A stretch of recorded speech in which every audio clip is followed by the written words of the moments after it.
What's going on, guys? Welcome back to the MOS Reptiles official YouTube channel. This little guy right here is a little male basilisk lizard, and he's an invasive species to Florida. Now, we're going to be talking a little bit about what it means to be an invasive species, what we do when we catch invasive species, and where all the invasive species that we catch go. Now, if you guys want to learn more, let's carry on and roll that intro. MOS Reptiles, a message of conservation through education.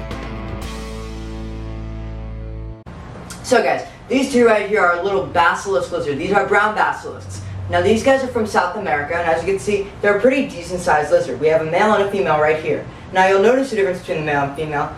See that big guy with that crest right there? Let's see if you can zoom in on that.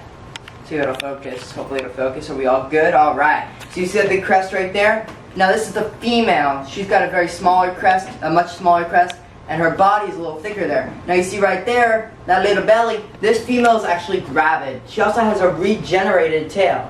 A lot of lizards can regenerate their tails once they lose them. But the whole point of this video is not about the brown basilisk, more about invasive species on a whole. Now in Florida, we have a ton of invasive species. We actually have about 50 invasive species in the entire state.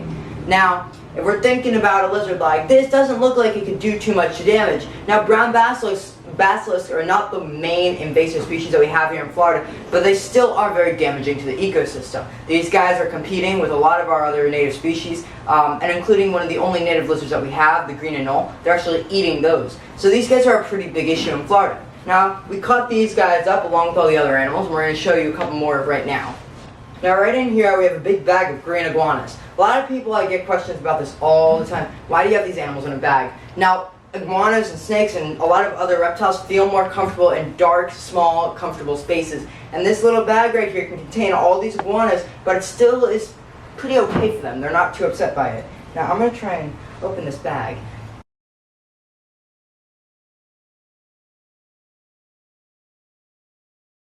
Alright guys, welcome back. So I finally got this bag open. I'm going to dump all these iguanas into this bin right here. Let's make sure all these guys are okay. I don't want any injured or unhealthy iguanas in here. Now, when you guys are buying a lot of your animals, a lot of the animals that are in the pet trade are wild caught animals, meaning that they were taken from the wild. These iguanas in South Florida are a huge issue. I'm contracted on a large property where we collect all these invasive species. Now, if we take a look at an iguana like this right here, this big guy is, what, probably a year old or so? And as you can see, he's pretty chunky, he's a pretty big animal, and he could definitely hurt someone if he wanted to. Now you see this big tail right here, it's pure muscle, and what they use this tail for is to whip. Now they also have a pretty sharp little mouth. Let's see if he'll open his mouth. I doubt he will. Most of these iguanas are pretty chill.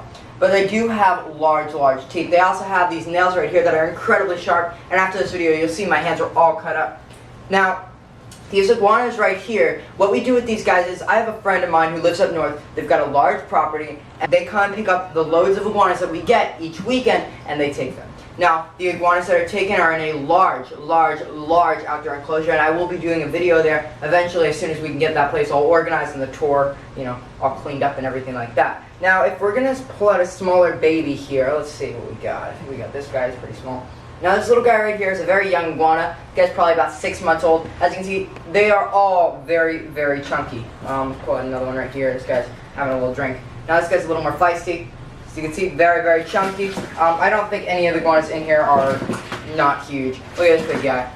Now all the iguanas that are in here, they're all from South America. These are a South American animal. They were brought here through the pet trade in the 70s. They were released, and these guys can lay up to 50 eggs in one sitting. So they have a lot of babies. Now, the reason that these iguanas are such a big issue is because they're eating all the agricultural crops and other things that we have in Florida. Now, they are also digging under houses and ruining the structures, also, you know, doing their business on decks and stuff which people absolutely hate.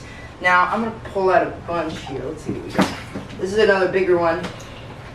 As you can see, these iguanas, they grow very large in a couple of months. You know, this is not a pet for everyone. I do rehome my iguanas occasionally. Occasionally these iguanas will go to homes that are really properly suited for an iguana. I usually don't rehome iguanas of this size. They usually go with babies like this.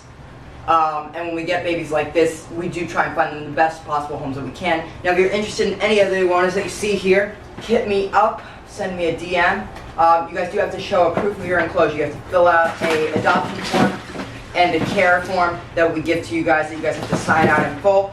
All the answers have to be correct. I don't just rehome these iguanas, because people want to buy them. There is an adoption fee included. I'm going to stop chatting, let these guys chill, and let them get rehydrated and everything. And we are going to pull out a really cool animal that we picked up today. Now this guy right here is called the Tenosaura similis, or the spiny-tailed iguana. Now this one specifically right here is a South American spiny-tailed iguana. These guys range all across South America, and these are quite the formidable lizard. Now these guys are the fastest lizard in the world, running up to 30 miles an hour while sprinting. Now these guys, again, one of the quickest lizards you will ever meet. The only way that we were able to catch this guy is through a pretty cool little technique that we've developed to try and catch invasive species.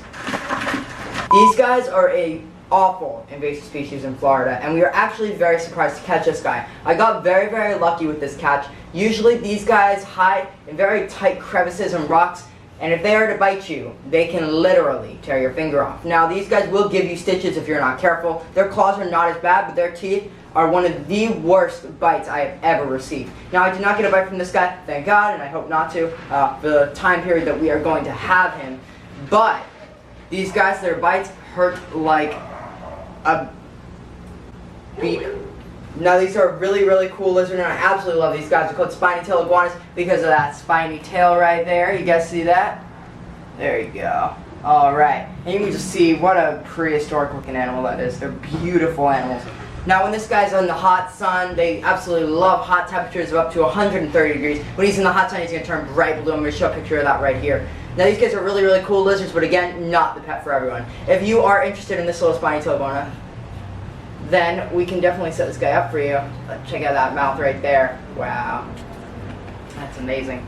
Now you guys can see, I don't know if you can see his teeth, but this guy's really, really formidable lizard. See all that saliva, that's bacteria-filled stuff. You do not want to get bitten by that. This is a very, very cool little lizard, guys. I'm going to show you the technique that we use to catch these guys right now. Alrighty guys, so right here, this is just a very large fishing rod that I have. I want to keep this all on screen here. It's just a very large fishing rod. Now this is designed to hold very powerful fish. But a friend of mine has modified this pole to create an iguana catch pole. Now right here at the end you'll see this is about 60-pound leader line on here. And this fishing line right here can hold an adult iguana that weighs 60, 70 pounds. And it's just a noose. It's very, very simple. Now all we do is we make a slip knot right over here, and the iguanas don't really see this fishing line, and the pole doesn't bother them. So as long as we stay far enough away, we're not going to scare them. As soon as we get it around their necks, pull it shut, just like a noose, and it holds the iguana. Now we don't want to leave these guys on the rod for too long, so we just grab them immediately so they're not hurting themselves in any way. Now this will not go into their skin or anything like that or hurt them as long as we're on them within the first 5 minutes. If there is an issue where the iguana starts to panic and he is on the line, then we just give the line some slack so that it's not tightened around his neck. Now, again, guys, this is a very humane way to catch these animals, and it's a great tactic, and it has honestly worked wonders for us. Now, we're going to talk a little bit about what we keep these guys in short term until they go to their new homes. Alrighty, guys, so right here you'll see the two enclosures that we keep our iguanas in temporarily. Right up here, they're both 4x2 millimeter enclosures built for very powerful animals. We obviously have nice plexiglass doors on the front. I just left it open to keep it easier for you guys to see. Now, we just put some bedding on the bottom, plenty of hides. This is not a finished cage, I have to put some larger hides in there. But we just give them plenty of hides in a large water bowl, and this is only for a day or two. So these guys really don't have to suffer too much. Now, as soon as they're moved over to the other property, they've got very large pens that these iguanas are kept in outdoors, which is awesome. We don't want to keep these iguanas inside because they just don't do as well. They need to be outside. They're wild-caught animals, so we like to give them that option. Now, again, I do not keep these iguanas in these cages for more than 2 or 3 days. And while they're here, they get proper care, they get veterinary care, they get treated for mites, they get treated for parasites, and they have all the hydration and water they need. They're also very comfortable with the bedding. They usually just hide and chill out. We do have basking spots and UVV in these cages, so they're very well treated, I guess you could say. They're treated a lot better than a lot of wild-caught animals are, and we do the best we can to provide these guys with a good home. Now, obviously, guys, it is not ideal that these animals are taken out of the wild, and personally, I don't want to have to, but it is a very, very big issue. And if we don't start doing something about it now, we're going to have a massive, even bigger issue than we did before. So right now I'm doing my best to work on, sort of curtailing a couple of the invasive species that we have in Florida. There are many, many other people that you guys can check out that are dealing with invasive species like the Burmese python, which is a large species of snake from Southeast Asia. Now it's thought that they escaped when a Hurricane Andrew, I believe, blew through and blew down a warehouse that held all these snakes, plus all the released pets that ended up in the Everglades since they got so large.